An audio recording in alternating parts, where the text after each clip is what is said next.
So there was a study last year published by Social Science Quarterly that the estimated amount of reparations owed to African people in the U.S. is $14.2 trillion.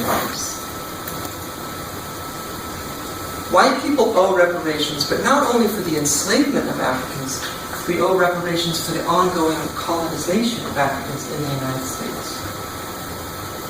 And Yes Magazine published this really good story last year called 40 Acres and a Mule would be at least $6.4 trillion today, in addition to $14.2 trillion for slavery.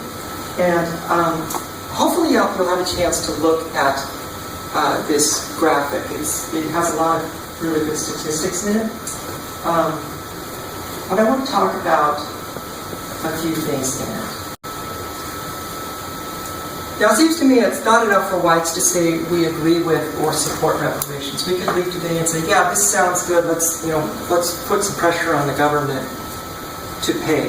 What are we doing to change the material relationship that we have to oppressed Africans in the United States? How are we acting today in material and measurable ways?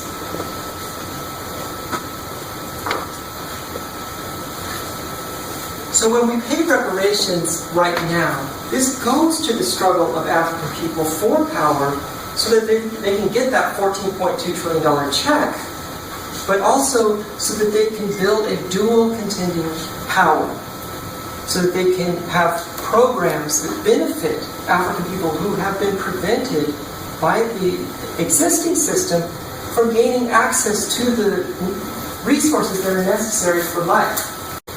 So how is this connected? Because I'm talking about Africa and I'm talking about the United States. And according to African internationalism, the colonial oppression of Africans in Africa, in the United States, and all Africans throughout the African diaspora is connected. White people in the U.S. are European colonizers on stolen indigenous land, and the entire European nation and white identity lives off the stolen labor and resources of colonized Africans and all other oppressed peoples of the world, who are the majority of humanity. White people are actually the minority. As well as other animals and the planet itself. It's also an environmental issue. All white people sit on the pedestal of the oppression of African people. All white people have benefited from the accumulated value of the slave trade. All white people benefited from the European colonization of Africa.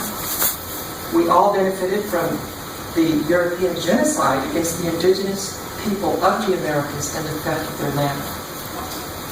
All white people have a different relationship to the police than the black community. And all white people have a responsibility to end our complicity with this social system that murders and oppresses in our name.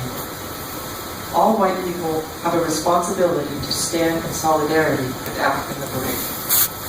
Now, this is not white guilt. The call for reparations is based on a material understanding of history. It's a scientific analysis of why Europe and white people have wealth and power. And it's on account of this dialectical parasitic relationship with Africa and all African people and all other nations colonized by white power. By parasitic, once again, we're talking about the dialectic of there's the host and there's the parasite. The parasite lives off of the host to the detriment of the host. The host becomes sick, becomes weak, and is unable to live because of the parasite. This has been the relationship that has been imposed on Africa and the world since the 15th century. So the call for reparations from white people is based on this theory of African internationalism.